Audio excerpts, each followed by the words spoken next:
Hello guys, ఎలా ఉన్నారు? నేను మీ వరుణ్.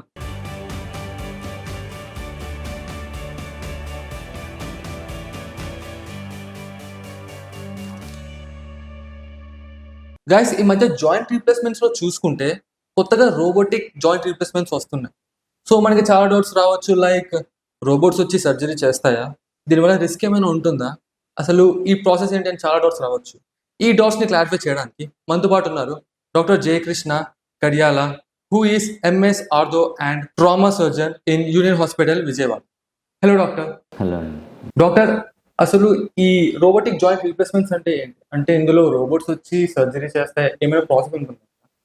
సో ఇప్పుడు మామూలుగా కనుక మనం చూసుకుంటే మోకాల్ ఆపరేషన్ అంటే జాయింట్ రీప్లేస్మెంట్ సర్జరీ ఏదైతే ఉందో మనము ఇంతకు ముందంతా కూడా కన్వెన్షనల్ పద్ధతిలో చేసేవాళ్ళం. అంటే మన చేతితో కంప్లీట్గా మొత్తం అంతా మనమే ప్లాన్ చేసుకొని మనమే చేసేదాన్ని కన్వెన్షనల్ సర్జరీ అంటాం. సో అదేవిధంగా రోబోట్తో సహాయంతో చేసేదాన్ని మనం రోబోటిక్ సర్జరీ అంటాం.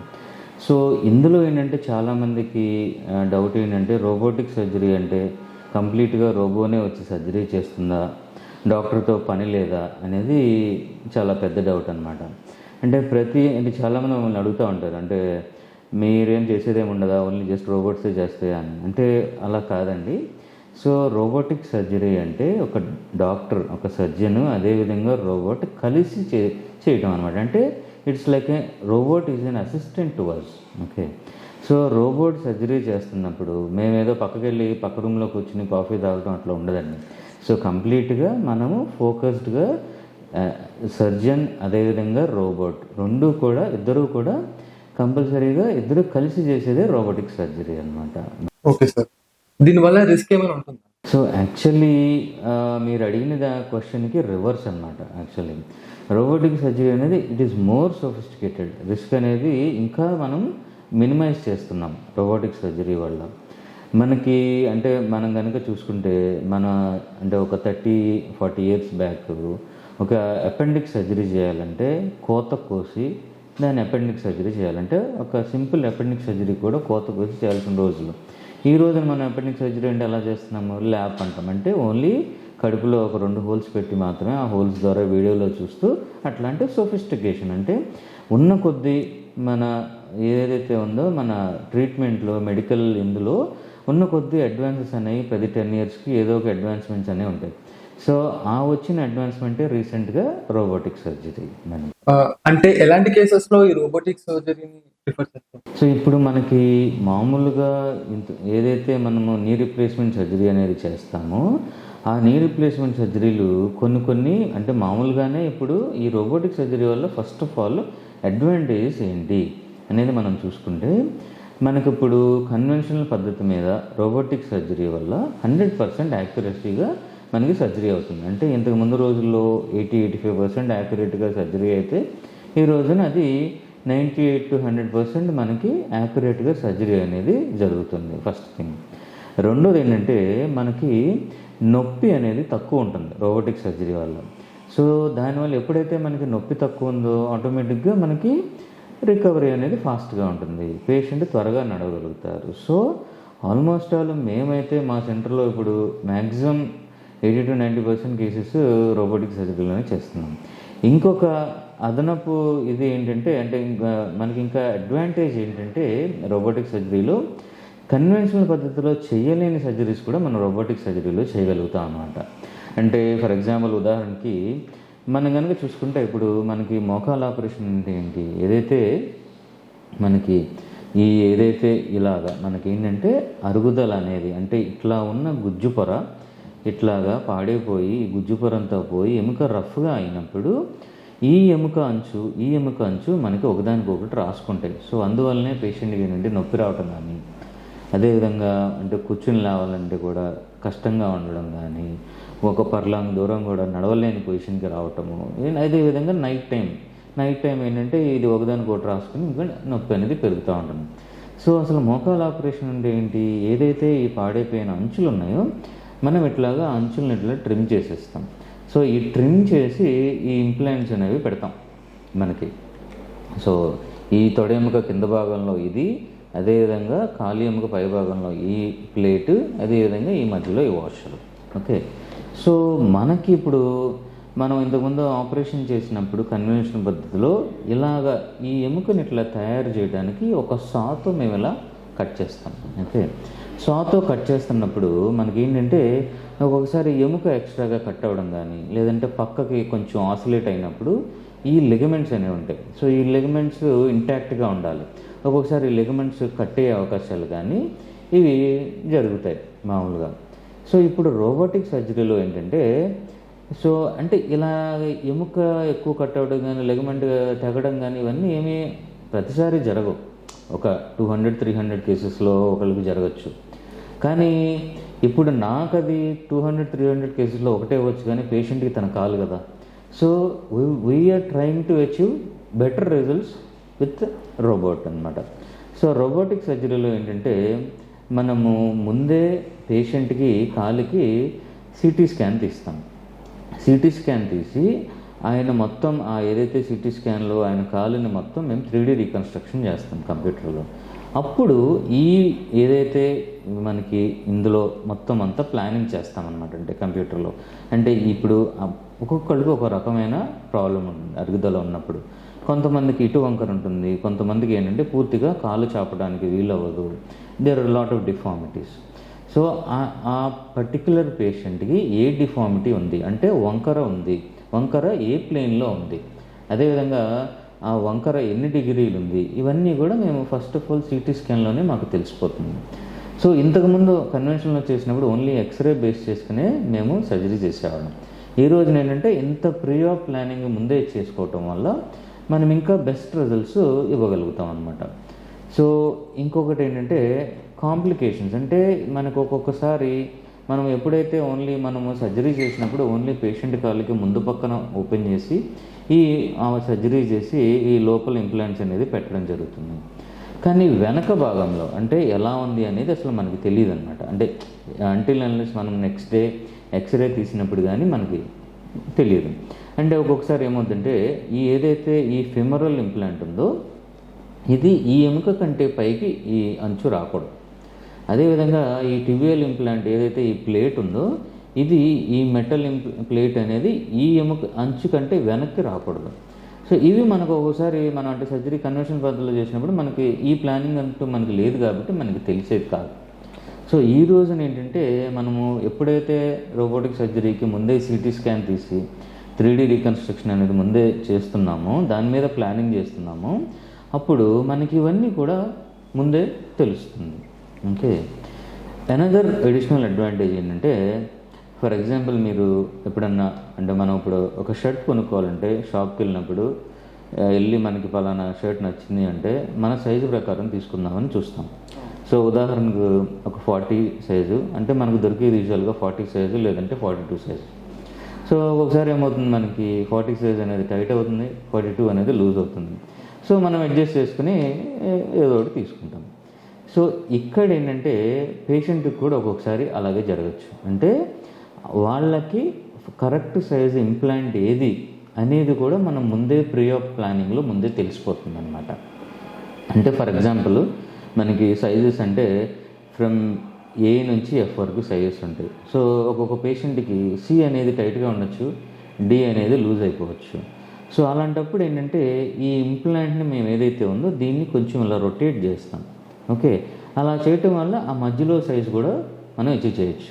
అంటే వాళ్ళకి కస్టమ్ మేడ్గా మనం ఆ సైజుని మనం ప్రాపర్గా తీసుకురావచ్చు. అది మనకి రోబోటిక్లోనే సాధ్యమవుతుంది. సో ఇంకొక అడిషనల్ అడ్వాంటేజ్ మనం చెప్పాలి అంటే ఫర్ ఎగ్జాంపుల్ కొంతమందికి ఏంటంటే వాళ్ళకి సర్జరీ అంటే ప్రీవియస్గా ఒక 10 ఇయర్స్ బ్యాక్ 15 ఇయర్స్ బ్యాక్ వాళ్ళకి తొడ ఎముక కానీ కాలి ఎముక కానీ ఫ్రాక్చర్ అయ్యి దానిలో రాడ్ వేయడం జరుగుతుంది. యూజువల్గా మేమేంటంటే ఒక రాడ్ కానీ ప్లేట్ కానీ వేసినప్పుడు ఒక 2 ఇయర్స్కో 3 ఇయర్స్ లోపల మనం అది రాడ్ అనేది తీయించుకోమని అడ్వైజ్ చేస్తాం మామూలుగా. కొంతమంది వేరే ఇతరత్ర కారణాల వల్ల కానీ వాట్ ఎవర్ ద ఇష్యూస్ వాళ్ళు ఒక్కొక్కసారి తీయించుకోకుండా వదిలేస్తారు. సో తీరా మనకి ఒక 15-20 ఇయర్స్ తర్వాత వాళ్ళు నీ రీప్లేస్మెంట్ కోసం వచ్చినప్పుడు మనకి ఏంటంటే ఆ రాడ్ తీయడానికి అవ్వదు. సో అప్పుడు ఏంటంటే మామూలు కన్వెన్షనల్ పద్ధతిలో మనము సర్జరీ చేయడానికి వీలవుతుంది. ఎందుకంటే కన్వెన్షనల్ పద్ధతిలో మనం సర్జరీ చేసేటప్పుడు ఈ ఎముక లోపలికి ఒక రాడ్ పంపిస్తాం అలైన్మెంట్ గైడ్ కోసం. సో రోబోటిక్ సర్జరీలో ఇలా రాడ్ పంపించాల్సిన అవసరం లేకపోవటం వల్ల మనం అలాంటి కేసులు, అంటే కన్వెన్షనల్ పద్ధతిలో చేయలేని కేసులు కూడా మనం ఇట్లాగా చేయగలుగుతాం అన్నమాట. ఓకే. అండ్ రీసెంట్గా అయితే మనం ఒక సర్జరీ చేసాము. ఆ పేషెంట్కి ఎముక ఇప్పుడు ఏదైతే మనకి ఫీమర్ అంటే మన తొడ ఎముక ఏదైతే ఉందో ఆ తొడ ఎముక ఇప్పుడు ఇలా ఇరిగింది, ఆయనకి ఇట్లా ఇలా అతుక్కుంది.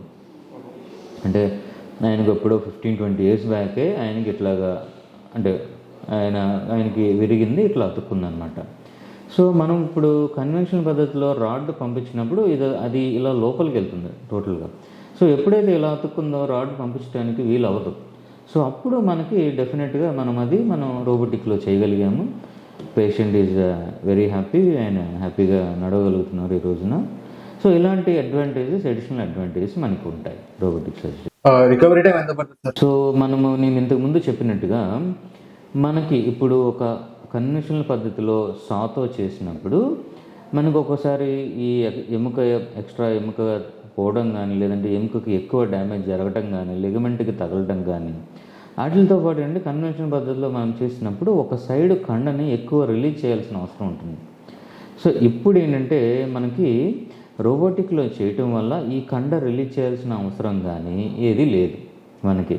అంటే మనము ఎగ్జాక్ట్గా మీకు ఎలా చెప్పాలంటే, ఫర్ ఎగ్జాంపుల్ మనం కారుకి వీల్ అలైన్మెంట్ చేస్తాం కదా. సో అదేవిధంగా వీల్ అలైన్మెంట్ మనం చేసినప్పుడు ఏం చేస్తాము, సో మనకి అన్ని 4 చక్రాలు ఒకేలాగా ఒకే వాల్యూస్లో ఉన్నాయా, చాలా దగ్గరగా ఉన్నాయా అనేది చూస్తాం. సో సేమ్ థింగ్ అనమాట ఇక్కడ కూడా మనం రోబోటిక్లో చేసినప్పుడు కాలు చాపినప్పుడు మడిచినప్పుడు మనకి ఇట్లా ఏంటంటే ఉందో ఇటుపక్క ఎంత గ్యాప్ అయితే ఉందో ఇటుపక్క కూడా అంతే ఉందా లేదా అనేది ఫస్ట్ ఆఫ్ ఆల్ మేము అచీవ్ చేస్తాం. ఓకే. సో రోబోటిక్లో సో ఎప్పుడు యూజువల్గా ఏమవుతుంది, మనకి అరిగిపోయినప్పుడు ఒక సైడ్కి ఇట్లాగా వంకర ఉంటుందన్నమాట. సో అలాంటి వంకర ఇట్లా ఎప్పుడైతే వచ్చిందో అంటే ఇటుపక్క గ్యాప్ తగ్గిపోయి ఉంటుంది, ఇటుపక్క గ్యాప్ ఎక్కువగా ఉంటుంది. సో మనం ఏంటంటే మళ్ళీ ఈ గ్యాప్ని మనం ఈక్వల్గా అంటే ఇటుపక్క ఎంత ఉందో ఇటుపక్క అంతే ఉండేలాగా, అదేవిధంగా కాలు చాపినప్పుడు ఒకేలా ఉండాలి, కాలు మడిచినప్పుడు కూడా ఒకేలా ఉండాలి. సో ఇవి మనం రోబోటిక్లో మనకి మన స్క్రీన్ మీద మనకు ద టైమ్ ఆఫ్ సర్జరీ మనం అది ఫస్ట్ అచీవ్ చేస్తాం. సో ఆ అచీవ్ చేసే క్రమంలో మనకేంటంటే ఎప్పుడైతే మనకు ఒక టైట్గా ఉన్నదానికి మేము అప్పుడు రిలీజ్ అనేది ఏం చేయకుండానే ఇంప్లాంట్ కొంచెం రొటేట్ చేసి రకరకాల మోడిఫికేషన్స్ మనం చేయగలుగుతాం రోబోటిక్లో. అలా చేయటం వల్ల ఈ కండని ఎక్కువ రిలీజ్ చేయమన్నమాట. సో దానివల్ల ఏంటంటే పేషెంట్కి పోస్ట్ ఆపరేటివ్గా నొప్పి అనేది తక్కువ ఉంటుంది. సో ఎప్పుడైతే నొప్పి తక్కువ ఉందో ఆటోమేటిక్గా రికవరీ కూడా ఫాస్ట్గా ఉంటుంది.